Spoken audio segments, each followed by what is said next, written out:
Welcome to God's Army. We're going to do great things. This is the No Fear podcast. We know what scares you.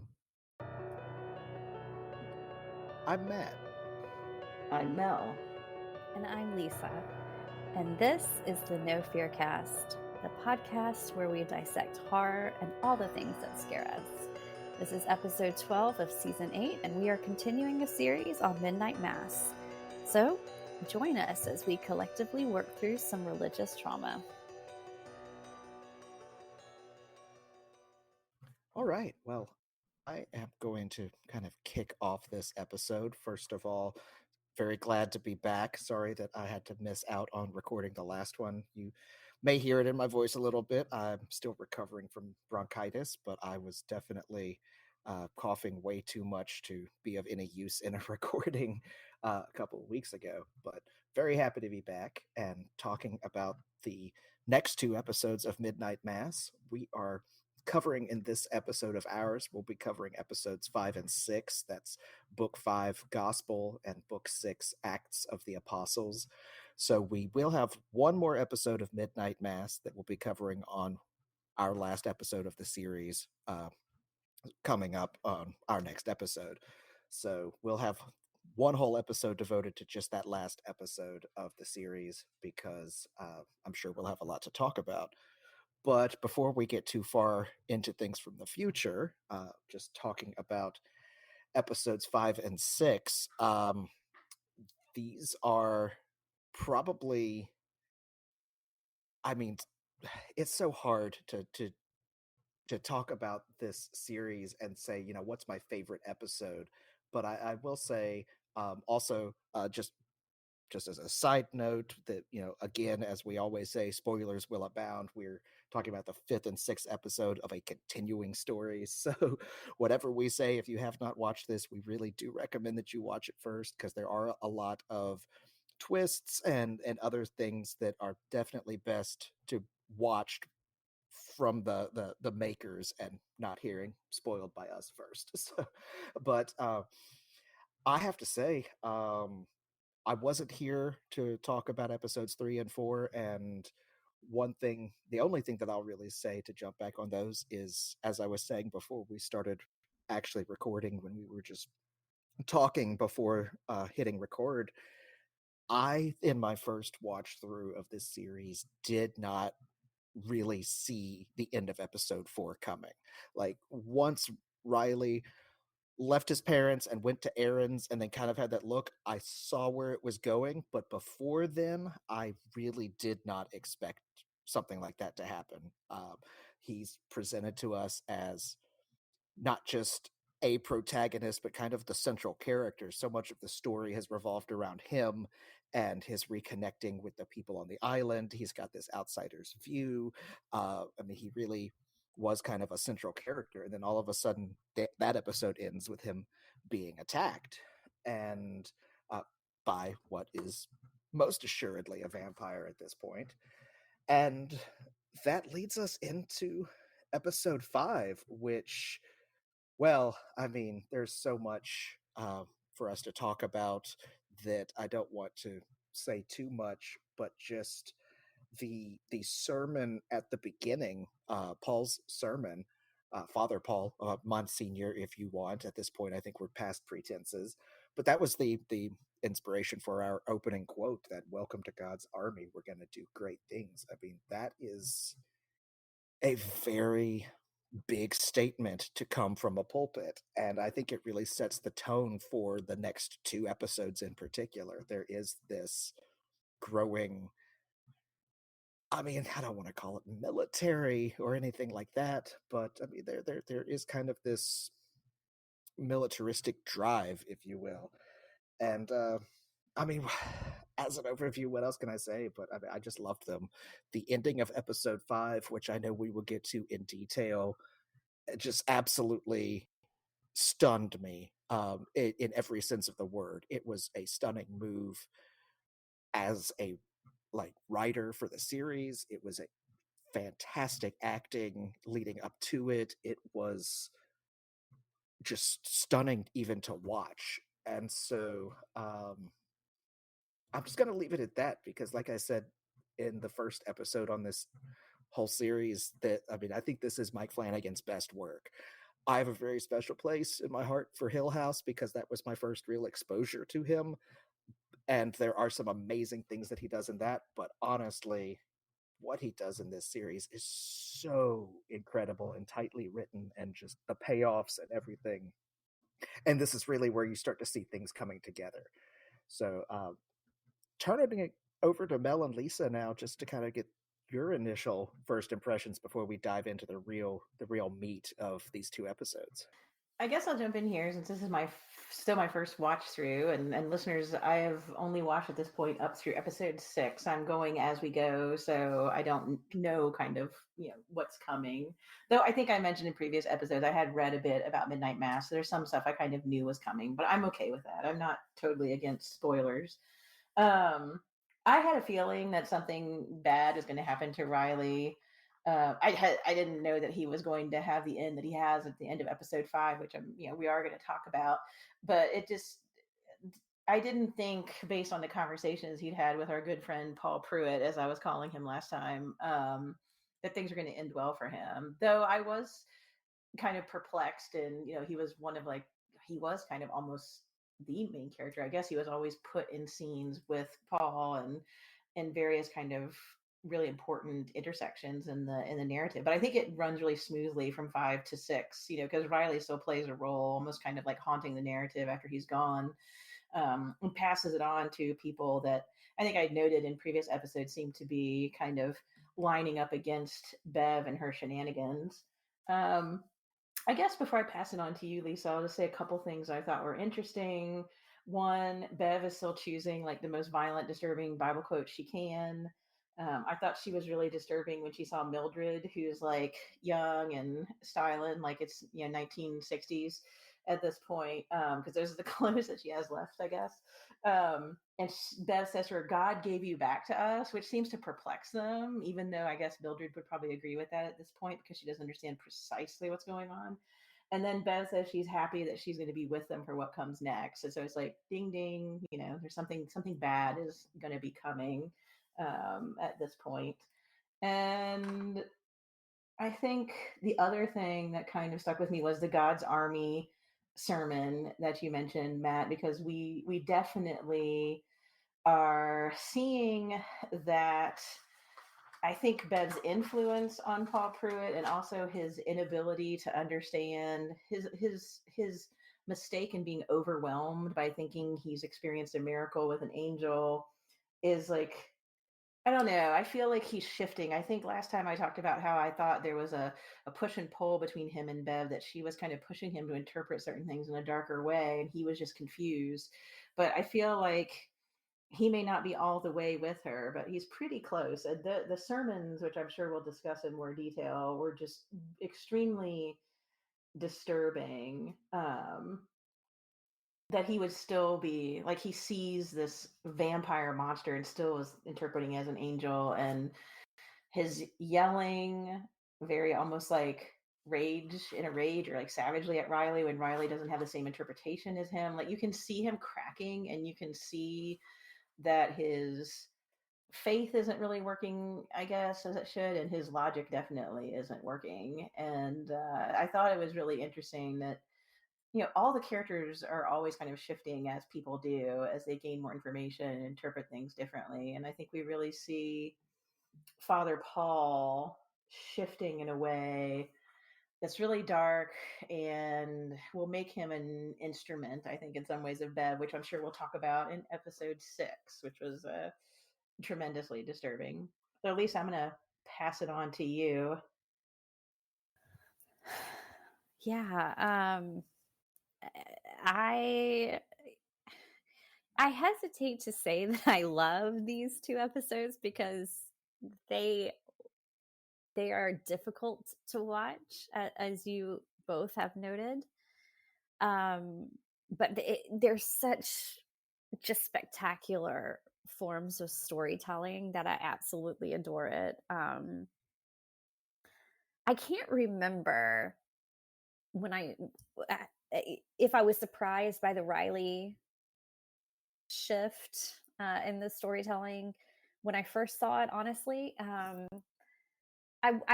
tell you the truth, the first time I watched it, I remember being a little confused why Riley was the person we were following throughout, like why he was the way into this island. I just guessed, I was like, well, he's kind of an easy character because he's returning home, after his time in prison and recovering from the car accident and everything, and kind of getting his life back on track. So I was like, well, I guess it makes sense that he's our way into the island. But I was, to tell you the truth, less interested in his character than I was some of the other characters that were being introduced. So I think, from what I remember, the first time I watched it, when we see him attacked by the angel slash vampire slash monster in episode 4, and then we see him kind of return as Monster Riley or Vampire Riley in episode 5, I don't think I was as shocked that happened. In fact, I remember watching it and kind of thinking, well, that makes sense. He felt, I hate to say he felt expendable, because he didn't. It wasn't quite that way, but he wasn't the character that I connected to as much.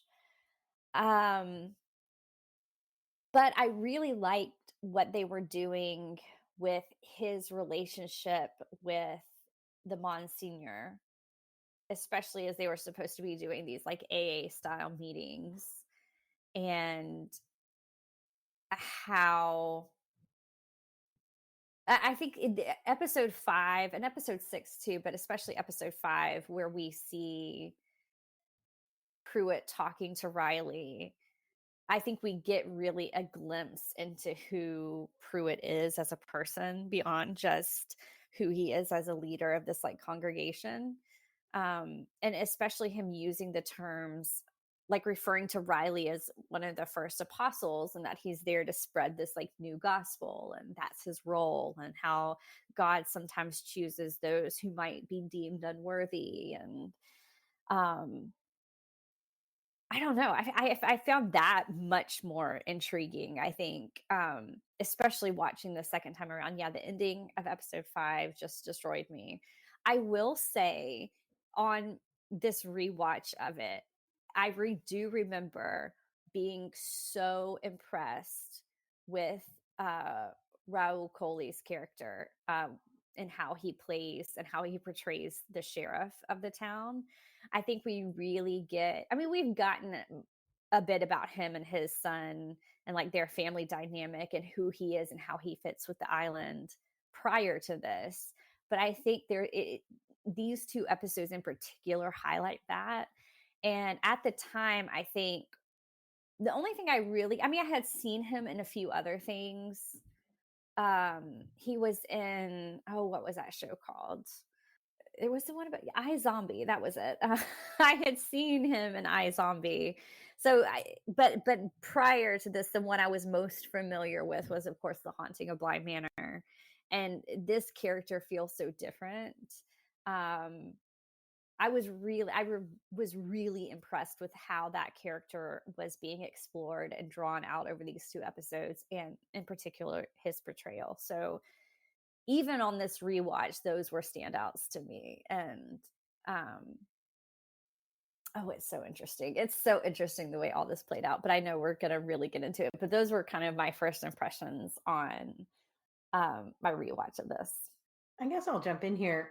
This is we obviously have to talk about the God's Army sermon, but you were mentioning, Lisa, the discussion between Pruitt and Riley, and there are a couple moments in that really disturbed me. Of course, I mean it's kind of messed up, but we have poor Riley realizing that this is Pruitt for the first time, because he tells the story of when Riley was younger and was an altar boy.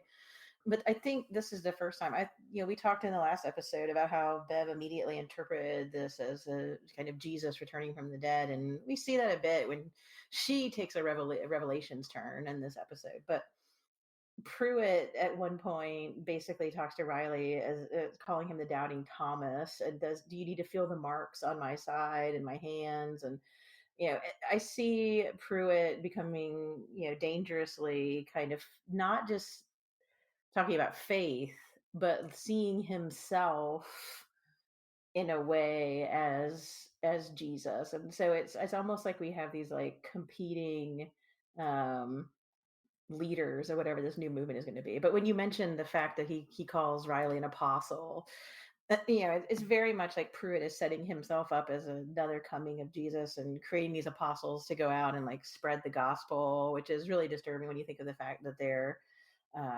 vampires. So yeah, I think in the last episode we saw him not quite thinking in those terms. He had the whole idea that I'm Paul on the road to Damascus. Now I think he's getting, and I think this is where the idea of the God's army aspect is coming into it too, is like he's now starting to think of himself as like basically like the second coming of a savior, like bringing some sort of new covenant or something. And he still finds ways to interpret the Bible in a way to support like what he's doing, which of course is like, a very dangerous thing. And Riley sees it as a very dangerous thing. I think that's been one of the most fascinating things on this rewatch is seeing who recognizes the danger and when they recognize it. And I know we're going to talk about this when we get to the end of episode 6, with everything that happens actually at the Easter Vigil. But I really do find it fascinating to see who is, I mean, we've talked about Bev as a character. She is so willing to do like the dirty work and to do terrible things, all, I guess, in the name of the Lord.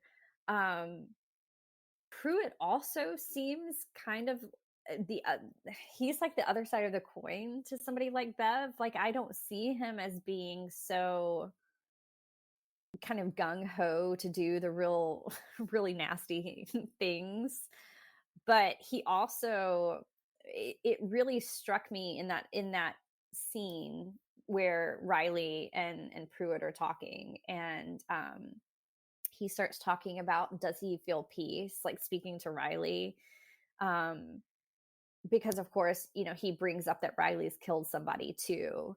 So they're both kind of equal, I guess, in talking, that they've both like taken the life of somebody. And, he says, do you feel, I think at first he asked him if you feel guilty. And then he says, do you feel at peace? And he says, because I feel at peace.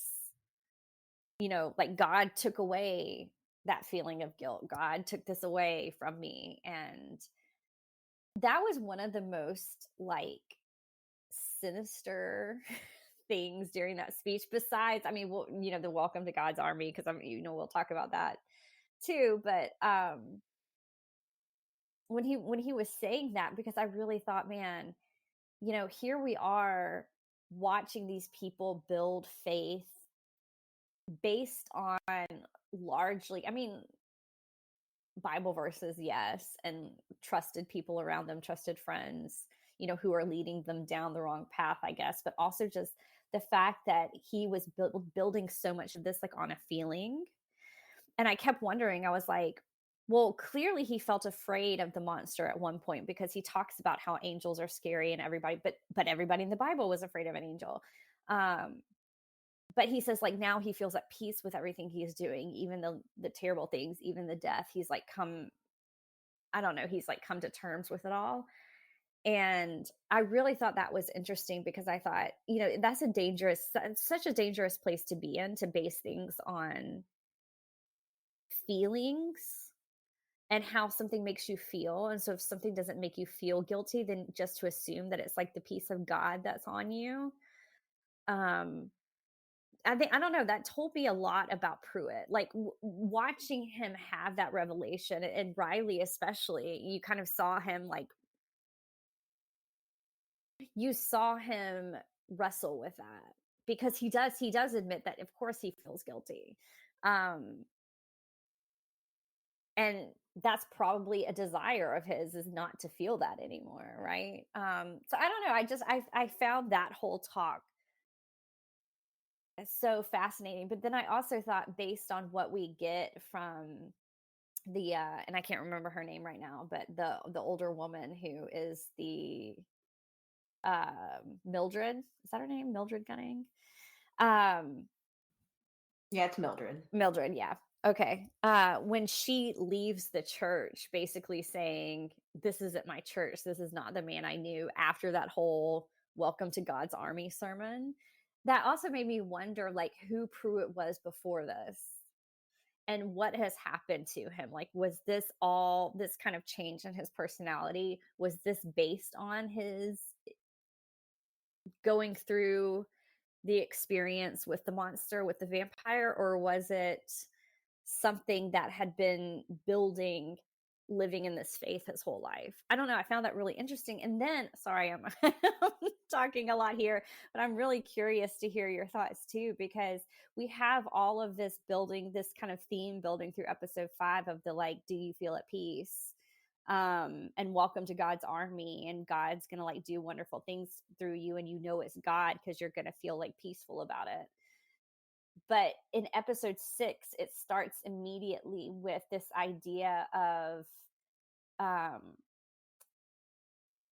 Ignaz Semmelweis and the whole germ theory story. And it's this idea that science is something that can be tested and observable and repeatable. So that's, like, to me, that was like the polar opposite of what Pruitt was talking about, with this just kind of building it based on this feeling that he had, that it was from God and therefore it was good. And I thought that was really interesting because Aaron was telling this absolutely crazy story, and here Dr. Gunning is there saying, it's not so crazy because I can show you it. And she shows her with the blood samples. And so they start to kind of theorize from there. But I thought that was a really interesting dynamic that was being built as far as the themes in this. I mean, in the midst of all the heartbreak too, because we obviously have that terrible scene in the boat with Aaron and Riley. And I don't know if I can relive that, but yeah, I really like that dynamic that was being built. Well, I want to jump in, and I'm working this out as I'm saying this, so bear with me if it's a little roundabout. But I wanted to touch back a little bit on what Mel was saying about Paul Pruitt, um, thinking like he's uh, a new covenant or a new messenger of God or something like that. Because as Mel was saying it struck me that that was the same thing that the sheriff says in one of the very first episodes while they're meeting to have that discussion about Bev's handing out the Bible in school. And he says, Islam believes that Judaism was correct and Christianity is correct with Jesus, but then we believe that Muhammad was the final prophet. And if Pruitt sees himself as another prophet, that is also, this is the part that I'm working out as I'm saying it. So again, bear with me if I'm not quite able to elucidate, but that's the basis of so many 20th century cults. And I know we talked about it in passing before we started recording, and I'm sure we'll get to it at the end of episode 6, but there is so much going on with cult-like imagery in that final section of episode 6. And I'm wondering if, and here's kind of my linchpin thought, at one point in episode, I believe it's in episode 5, it might have been towards the end of episode 4, Pruitt says that he can, I think it's when he's talking to Riley, that he can feel the angel, like the presence and its will. And he also knows after Riley has died, he can sense that he's no longer present. And I'm wondering if the vampire, the monster, the whatever, the unnamed thing is, in at least one way to interpret it, is sort of the cult leader itself, and he's mental connection to Pruitt is influencing Pruitt's behavior, leading him from this more traditional Christian stance as a Catholic priest into this more and more apocalyptic cult interpretation. And we see that in his God's Army speech, and we see that in the way he interacts with Riley, and we see that definitely at the end of episode 6 when it's literally, drinking the Kool-Aid, so to speak. I mean, there's, evocations of Jonestown left and right. And I mean, I'm not saying that this is the only interpretation of this series, because it's coming to me kind of on the spot, but I mean, they really do become this sort of literal apocalyptic death cult in a way. And I wonder if Pruitt is not the true leader, but the angel, for lack of a better word, really is the one, mentally manipulating Pruitt because of their semi-psychic connection. I don't know. That would explain Pruitt's feeling of peace, especially after he's resurrected as a vampire. He has this feeling of peace now, and he's much more malleable and easy to go along with, because I mean, he's witnessed this rebirth, which his mind is interpreted in Christian sense of like Jesus's rebirth and that sort of thing, or resurrection, if you want the correct term. But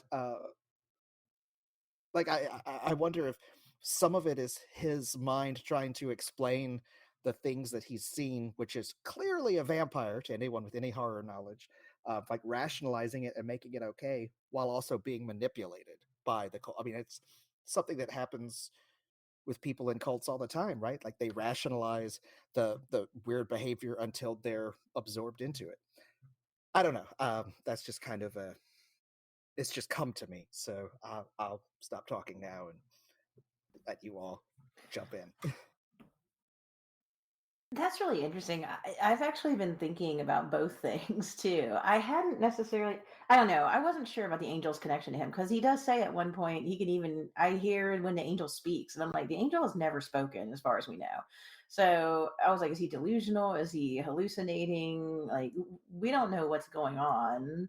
But yeah, if there is some sort of connection between him and the angel, or vampire, sorry, which is possible. You could be enthralled. That's an interesting way of looking at it. I just have been looking at him as a person trying to use biblical archetypes and templates to explain things that are happening to him in really dangerous ways. Because, I mean, as English people, we know that, words and language can be really slippery, and they're basically just pulling without context verses from the Bible to try to support everything they think. So if you're a man who is elderly and has dementia and is completely lost and is attacked by this monster, I think the dementia aspect is interesting, because he mentions that when he's telling the congregation who he actually is too. And you're confused in this moment when you're attacked, your first thing to think of is some sort of worldview that's going to be a template for what's going on, which is why he maybe jumps to the Paul idea. And then later, like you were saying, Matt, like being reborn, like there's not only the resurrection, but there's also spiritual rebirth as well. And so I guess if you're obsessed with trying to make meaning of being attacked by this vampire and seeing these crazy things happen, I guess I shouldn't be that judgmental, the miracles. Um, you're like, well, this is a literal rebirth. It's not just a spiritual rebirth. We have literal rebirth happening here. He says at one point that death isn't a danger to everybody now. Like some special people get another dispensation. So I kind of saw it as he was just trying to use all these narratives to give meaning and explanation to what he experienced. And I also still wonder, like I did in last episode, if him being attacked when he was so deeply in dementia had a part in this too. I mean, I don't necessarily want to blame that, but his first interpretations happened when he was still suffering and confused. Um, but that's interesting. And I definitely see the cult aspects. We had a whole series on cults, listeners, and we talked about how some of these apocalyptic cults do, like, Bev says the second coming or the next coming of Jesus won't be pretty at one point in her interpretation of Revelation. So they still think Jesus is coming, I suppose, even though they're like thinking different people are Jesus. But that's the thing with cult leaders. You have to make everybody think you're special and resurrected and a savior for them to follow you, while still waiting for Jesus to come, in a way. And the competition between the two for being the leader, Bev and Paul Pruitt. I mean, a lot of it echoes what we talked about in our series on cults, and like you said, Matt, too, the echoes of Jonestown. So yeah, that's just really interesting. And just, I know you want to jump in, Matt. I just want to say really quickly, Elisa, the idea of faith and feeling is really fascinating to me too, because his whole God's Army sermon, he says at one point that he understands now that everything we know, everything within ourselves through our conscious and our moral compass, which is in here. Again, feeling like, I guess everybody's conscious and moral compass is not different because they'll be resurrected by a vampire. His interpretations are kind of fast and loose, I guess, with what's going on. And that also is sinister, that he can kind of sinuously change how he's interpreting things in order to not only kind of create some sort of order maybe to what's going on, but also communicate it to people. But that idea, he keeps saying over and over again, my conscious and my moral compass is in my heart, and it's automatically right, and whatever it tells me to do, I do. And that is, I can totally understand why Mildred is creeped out by that and wants to not go back, because that's a big change from what, you know, would have been preached before, we assume. But yeah, Matt, I know you wanted to jump in there. No, you're fine. I certainly didn't want to cut you off. I was just going to say, well, first of all, your interpretation there is how I've previously been viewing this series, and I'm not saying that, I'm just presenting kind of an alternate reading of it, if you will. Um, but I think I don't remember where or when I read this description, but what Pruitt's doing is sort of, his picking of the Bible to be the structure for him to filter this experience through is almost like drawing bullseyes around bullet holes. Like he's adding the this was a bullseye after the fact rather than before. But what I was also just going to jump in to add about the dementia aspect was, if we do go with that reading of the manipulation, or at least maybe even just psychic pushing, nudging, whatever you will, of the beast, the vampire, wouldn't he be most susceptible as an elderly man with dementia? Wouldn't that be a prime candidate to mentally manipulate someone whose mind is not all there to begin with? Like, who's to say that this didn't start before their first actual physical encounter? That maybe he wasn't slightly pushed into finding where the creature was to begin with. I don't know. Again, just wanted to throw that out there as another way to view it. And yeah, that was it.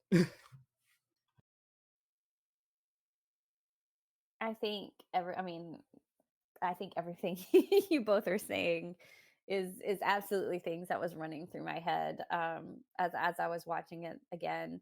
I do want to point out too, though, that and kind of I think, and I've used this word a lot, and Mel, I know you use this word too in your description, but like how sinister all of this is, because I think we are highly attuned, especially as horror fans, um, to cults and what can happen. Matt, you mentioned like how this veers into Jonestown territory very quickly.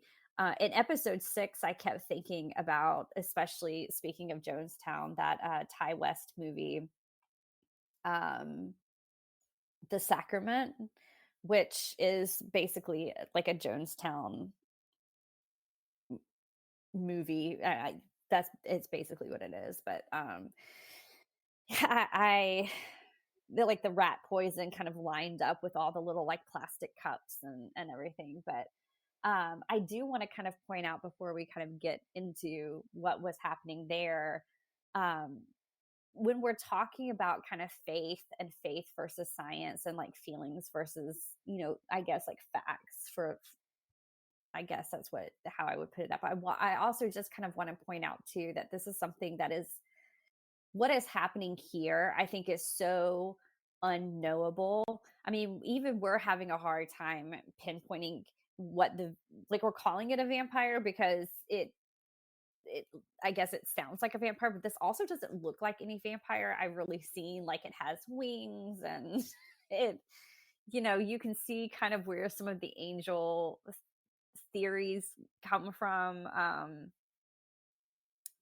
So we're even kind of calling it like the creature or the monster or, whatever it is. We know it's not an angel, but I find it fascinating that, here you have like Pruitt leaning on his faith, which does include, I think, his feeling and that kind of idea of a moral compass that's led from your heart, which I do think is kind of a flawed way to live, is just kind of, live based on feeling and what feels right to you. But he's got all of this background and biblical knowledge that he's doing. And yes, it can kind of feel like, Matt, as you were saying, kind of drawing the bullseye around the bullet holes that already exist. I think even when you look at like Aaron and the doctor sitting there talking about what might be going on, and the doctor reaches for the porphyria explanation, which has been in the past when we did our series on vampires, we talked about it as being kind of a medical explanation for what might have happened in some of these kind of quote unquote real cases of vampires that happened like 200-300 years ago. That's not right. That's not what's happening here. So they're just as wrong, I think, as as Pruitt and his angel theory, right? They're both kind of leaning on what they know and their worldview to kind of guide them in this completely unknowable situation. But I do find it fascinating that, the doctor, the sheriff, again, who's also like leaning on a different worldview, Aaron, their instinct is to kind of either save themselves or save the people around them because they see danger coming, whereas Pruitt doesn't. And I think part of that is this idea of like a promise of some sort of afterlife or something that's going to happen after the apocalypse that isn't there in these other worldviews that they're like leaning on. And I think that's really kind of where we start seeing the like sinister nature and the danger of it, because everybody else, like kind of outside of the inner church group, and even Riley, when he decides to row out to the ocean and the water, and he says it's because I needed a place where I had, I couldn't escape from, because he knows he's going to hurt somebody. He doesn't want to do that. So he's going to take care of himself in really the only way he knows how, by like watching the sun come up. So like, I think that is really kind of what's fascinating here, because it's not so much that they are getting it so wrong, because this is an unknowable situation. Like, we don't even know what this thing is, but it's what they do with that knowledge and where the road that leads them down, because only one worldview here is going to lead them to like a Jonestown massacre. And I find that very fascinating. And I also wonder if that pokes holes, Matt, into your theory that this is the vampire like psychically communicating, because Pruitt does say he hears the angel's voice, but presumably so did Riley, right? And Riley's instinct is to kill himself, not to kill other people. Well, and that just comes back to that issue of free will, doesn't it? I'm not, again, I'm not 100% all in on this theory, but I mean, that is one of the overarching kind of things, is free will versus determinism. If there is an all-powerful, all-knowing God, do we have free will or not? And that's why I was saying that the angel was nudging Paul, not like actively manipulating, because both he and Riley, and well, everyone else too, but those are the two that end up getting turned by him directly. They both have, they're still able to make their own choices, and they are able to, they're not mindless slaves. They still have their free will. So anyway, that was my quip and rebuttal there. But you're right. I mean, it does present a good counter argument against like actual psychic manipulation. I can't deny that. I do like the fact that you mentioned free will. I feel like the monster thing is just like unknowable. So I mean, maybe it's manipulative. Who knows? But I could see if good old Father Paul and Riley were both being manipulated, maybe by the angel vampire monster thing. um, um, we already know that Paul leans toward explaining everything through his faith in the Bible. So if he feels like this thing has offered him some new revelation, then he's going to follow it. Whereas Riley is an atheist and a bit turned into kind of a rebel as far as Father Paul is concerned and questions everything. And every AA meeting they've had is them putting those two kind of views of the world against each other. And so if both of them are being manipulated by the monster, I could totally see Paul being like, oh, this is a messenger of God, gotta follow it, just like the Bible told me. And Riley just being like, nope, I got a bunch of questions to ask, and I'm going to choose to not follow this. But I do think we see kind of people making choices based on what motivates them. Is it care for others, or is it, basically, I guess, following this very dangerous philosophy to its end?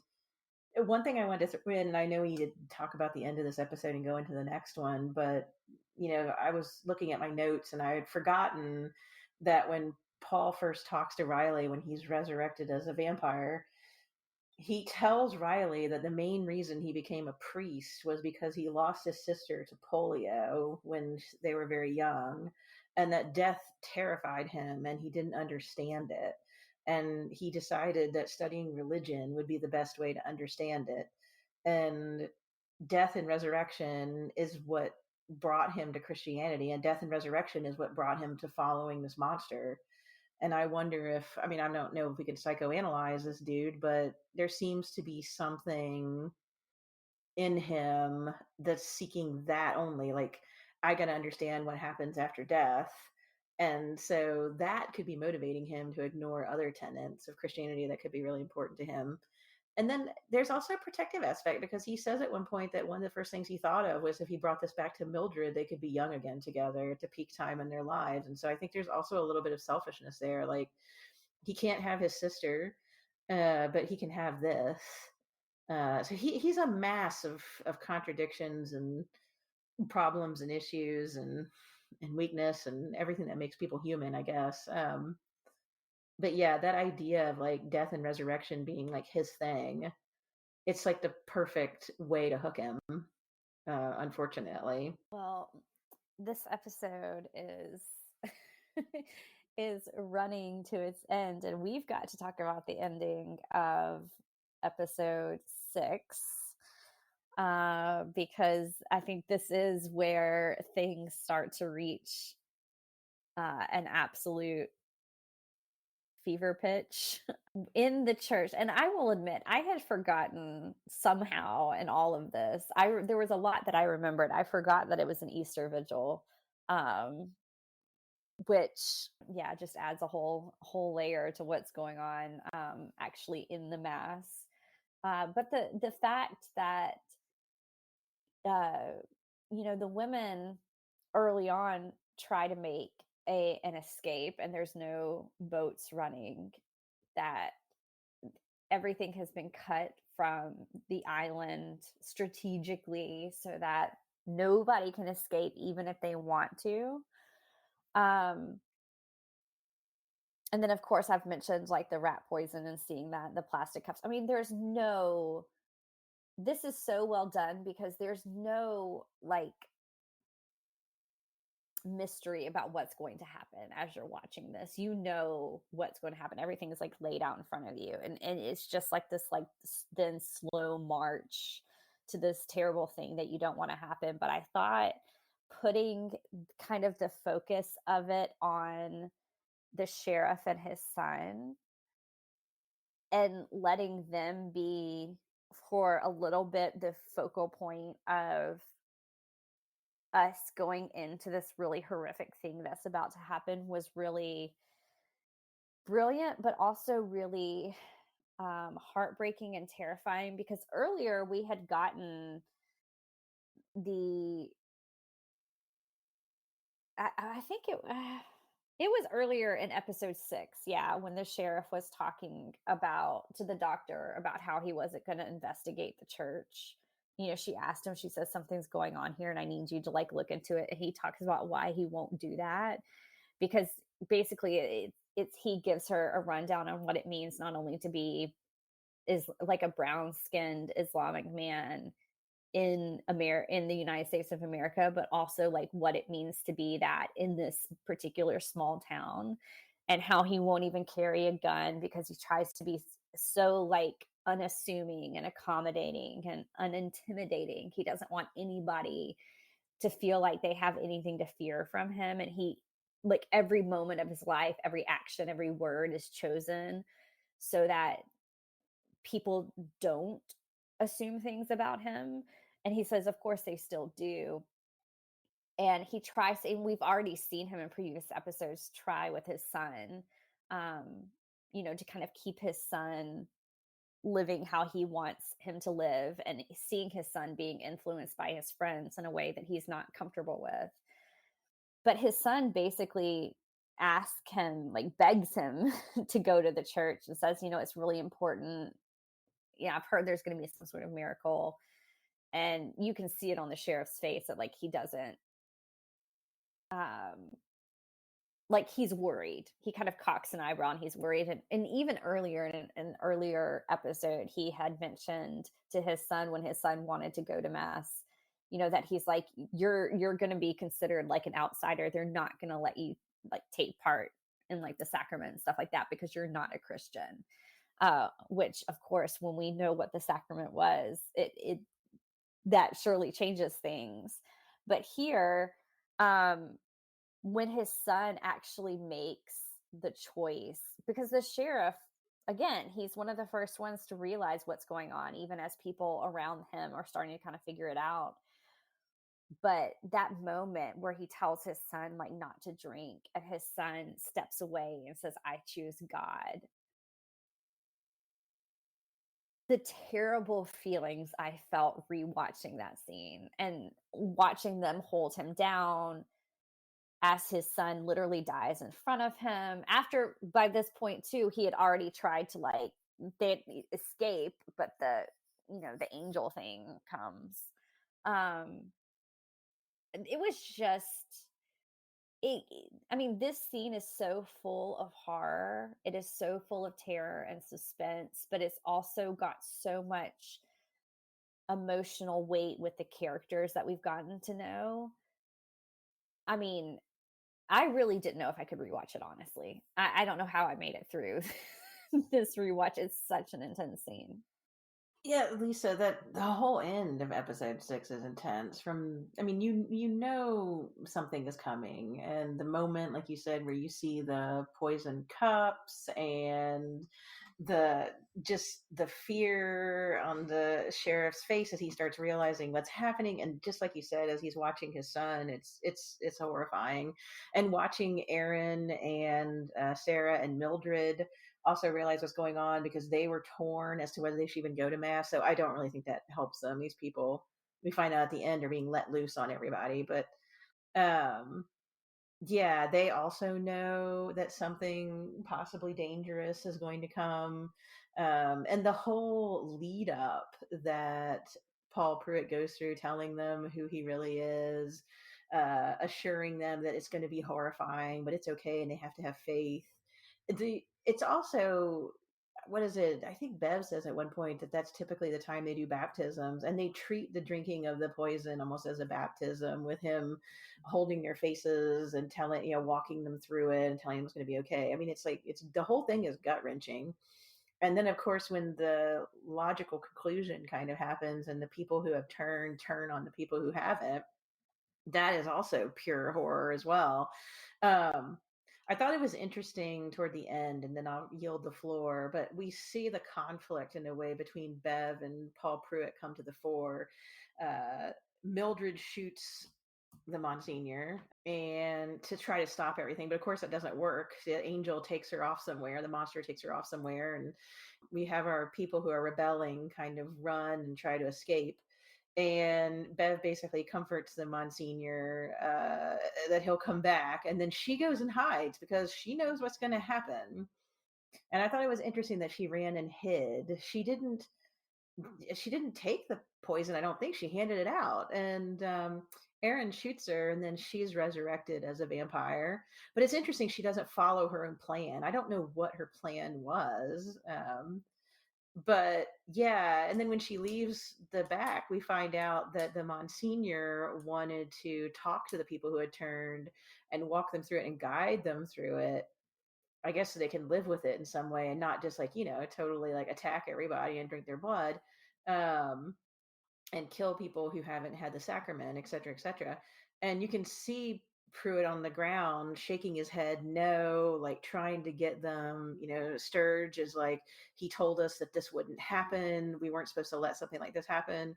And Bev's just like, let everybody go, let's go, let's get out there and take care of those unbelievers. And it's just so chilling, but you see that almost like, um what's the word I'm looking for? I think almost like struggle for control. Like, even though the Monsignor doesn't have a good plan, he still at least was going to try to like do a Riley and walk everybody through it and hopefully not have a bloodbath. But once that happens, Bev just kind of takes control and goes on with um, her own plan that she probably had the whole time, or at least was like on the edge of wanting to pursue violence, as we talked about before. That's kind of like her thing.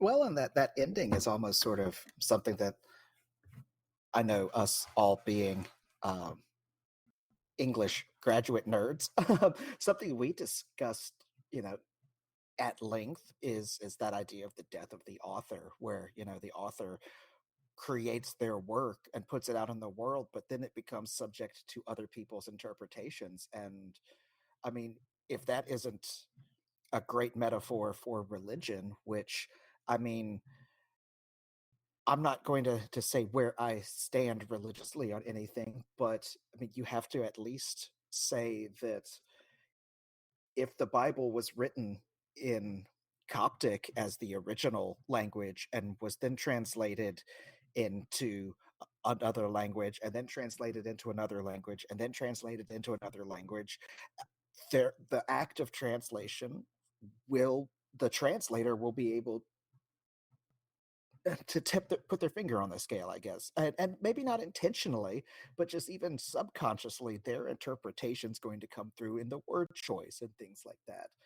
And this is kind of the danger here. Pruitt had this idea of, like you said, ushering these people in, making them be calm, rational vampires like he was. Like, yes, he did completely give over to his literal bloodlust and hunger when Joe died in front of him, but he believes himself to be this, effete, rational vampire. And if we can guide everyone the way he guided Riley after he came back, and the way he planned to guide everyone in the chapel, but then events happen, he gets shot, he's unable to speak or move while his body is healing, and Bev sets forth her own interpretation of this miracle, which is, we're the chosen ones, and anybody who's not with us, will screw them. Because I mean, her final line is what was it? I wrote it down in my notes. Those who've been coming to church and taking communion have nothing to fear. As for the rest of them, let God sort them out. Like, if that isn't antithetical to Paul's view, or I guess Pruitt's view of the miracles and the quote unquote angel, I mean, what? Well, I mean, it absolutely is. So, I don't know. It's kind of, Pruitt unleashed this thing, literally and figuratively, and in this moment, he wasn't able to exert his own, guidance or whatever, and it was reinterpreted by somebody else. I mean, that's yeah. I mean, I think we see those sorts of things happen not just in religion, but with all sorts of ideas and um, political movements and everything else. Yeah, I really like that kind of take on it, and I will kind of add this as my final thing because I feel like we've said what we need, what we can about this devastating scene. But when Bev locked herself away, my notes were that she is just the most infuriating character I've seen. I mean, the fact that she was so gung ho for all of this, and then I don't know if, you know, and she didn't so much strike me as she was scared as she struck me as she just felt she was somehow better than all of this, that she was on a different level than them. And so she didn't have to kind of go through it. I don't know. There was a lot of haughtiness to her action, and I didn't like it. But I did cheer very loudly when Erin pulled the gun and she said, "Well, what are you going to do? Shoot me? I've taken the sacrament, so I'm going to be up again in 5 minutes." And Erin doesn't even hesitate, and she shoots her and basically says, "Well, we got 5 minutes." And I think that was what I needed after that really intense scene, and seeing so much, I think, death and devastation, and um, how all the characters handled it. And what was a very like scary, devastating. Yeah, I did quite enjoy watching Bev get shot. So I'll say that. I'll jump in and say my interpretation on Bev um, in that final scene. The first time I watched it, I thought, oh, she's just a coward, like Wormtongue in Harry Potter, who is but Wormtongue is like sniveling and he's a sycophant and he's only cozied up to Voldemort because he's scared of him and wants power. Bev is not like that. I think after rewatching it, it's more that Bev is a different kind of coward. She is gung ho on the plan. She just doesn't have the stomach to watch it go through, and that makes it even worse. Like she can't even sit there and watch what she knows is going to happen because she knows she's safe. And like you said, when she says that to Aaron, when the gun, she knows she's safe, and that proves true um, before the episode ends. But I think she just doesn't have the stomach to see what is going to happen. And there is that also haughtiness to her that she's exhibited throughout the series too. I certainly don't want to imply that that's not there. I absolutely agree with you on that. She definitely thinks that she's better and above everyone. Going back to that line from her I quoted that, those who've taken communion have nothing to fear. Well, she's obviously one of the righteous, and not going to be on the losing side here or whatever. But that's kind of my take. Mel, did you have any final thoughts to wrap us up? No, I mean, I think you guys covered it really well. I think both of your interpretations can kind of stand side by side. It didn't really surprise me that she decided to kind of hide away from her very own work. I mean, she's the person who likes to direct and lead, but yeah, I don't know that she thinks she's like going to be like one of the followers and go through the process. All right, so we have gone through both episodes 5 and 6. I think this is probably a good place for us to end. Next time, we are going to watch and discuss the final episode of Midnight Mass. Listeners, we hope you're enjoying our watch through of this particular show. We're at No Fear Cast on Twitter and Instagram, and we have a Facebook page. Our email is nofearcast@gmail.com. If you love what we're doing, please consider supporting us on Patreon. Or you can simply rate and review us, which is entirely free and helps other listeners find us. Theme music by Nicholas Gasparini, and we will be back in 2 weeks with a brand new episode.